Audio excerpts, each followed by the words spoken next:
Zaman dulu tuh mereka berkeyakinan kalau ada berhala, mereka kasih sesajen berarti akan diijabah doanya. Seperti itulah. Nah saking ya dermawannya dia, sesajen-sesajen yang dibutuhkan agar doa-doa orang Madinah diterima itu Amr bin Jamuh yang hidangkan. Hidangan kambing, roti gandum, buah-buahan. Dia yang kasih semua ke berhala-berhala mereka. Dengan tujuan siapapun yang datang mau minta sama berhala, minta saja. Karena mereka belum tahu waktu zaman jahiliyah. Amr bin Jamuh masuk Islam tentunya. Kalau masih ingat ini kisahnya yang pernah saya bilang. Dia masuk Islam gara-gara anaknya kerjain. Ya. Yang dia taruh patungnya di dalam kamarnya, setiap hari disembah sama dia. Akhirnya anak-anaknya masuk Islam, ajak masuk Islam, dia nggak mau. Karena dia sangat yakin berhala ini memang benar gitu. Maka oleh anak-anaknya diambil malam-malam waktu dia tidur, dilempar di tempat kotoran kayak kita sekarang WC lah, gitu kan. Di sebelah rumahnya, dibuang di situ. Jadi belepotan dengan kotoran. Amr bin Jamuh waktu belum masuk Islam, bangun pagi hari, dia mau sembah Tuhannya nggak ada, hilang Tuhannya. Gitu. Maka dia cari-cari, dilihat, sampai ditemukan di tempat kotoran itu. Lalu dia bilang, siapa yang buat begini kepada kamu ini? Lalu kemudian diambil sama dia, dibersihkan, dicuci sampai bersih, dibubuhi minyak wangi, dikembalikan ke tempatnya. Lalu digantung pedang di lehernya. Lalu dia bilang, Tuhan kalau ada yang ganggu lagi kamu, lawan.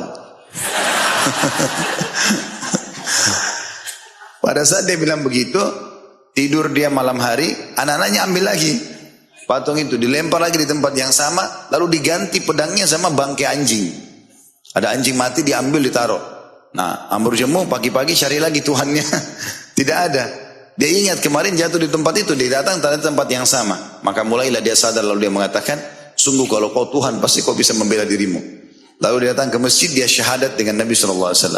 Nah semenjak itu dia menjadi orang yang sangat baik. Jadi sedekah yang dia suka kasih untuk berhala-berhala dulu sesajen di zaman jahiliyah, setelah Islam diganti sama dia. Royal, suka bantu orang, termasuk dia membiayai pernikahan Nabi SAW. Nah ini makna kalimat ini, perhatikan. Saya ulangi terjemahannya.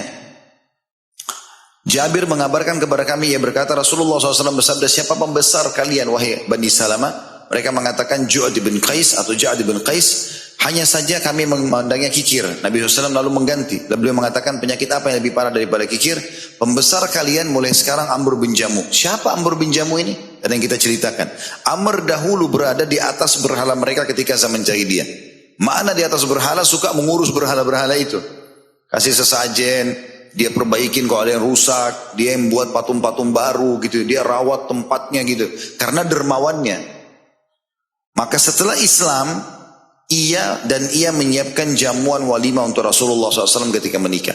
Dan gara-gara kedermawanannya itu, salah satu atau sebagian pendapat ulama, kan dia termasuk salah satu syuhadanya Uhud ya. Dan dia berdoa di malam hari sebelum Uhud agar Allah jadikan dia termasuk orang yang mati syahid. Amr bin Jamuh ini secara fisik kaki kanannya pincang. Kalau jalan ada kekurangan fisik. Tapi seluruh orang Madinah mencintai dia. Karena apa? Karena kedermawanannya. Suka sekali memberi. Dan gara-gara dermawan ini dia jadi mustajab doa. Apa yang dia minta kepada Allah, Allah kabulkan. Ya. Di antaranya dia minta agar dia mati syahid di perang Uhud.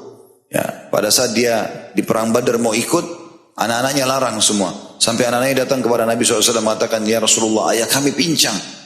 Jalan pun agak susah gitu. Bagaimana dia bisa pergi berjihad, berperang? Maka Nabi SAW minta Amr bin Jamuh tidak ikut. Tapi waktu perang Uhud dia datang. Lalu dia mengatakan, ya Rasulullah, saya akan pergi jihad. Anak-anaknya datang, ya Rasulullah, janganlah izinkan ayah kami. Biarkan dia bersama ibu kami, kakinya sakit.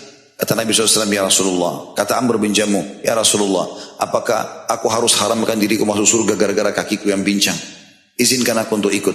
Maka Nabi SAW izinkan dan dia termasuk mati syahid bersama dengan iparnya sendiri. Iparnya bernama Abdullah bin Haram radhiyallahu anhu ajma'in.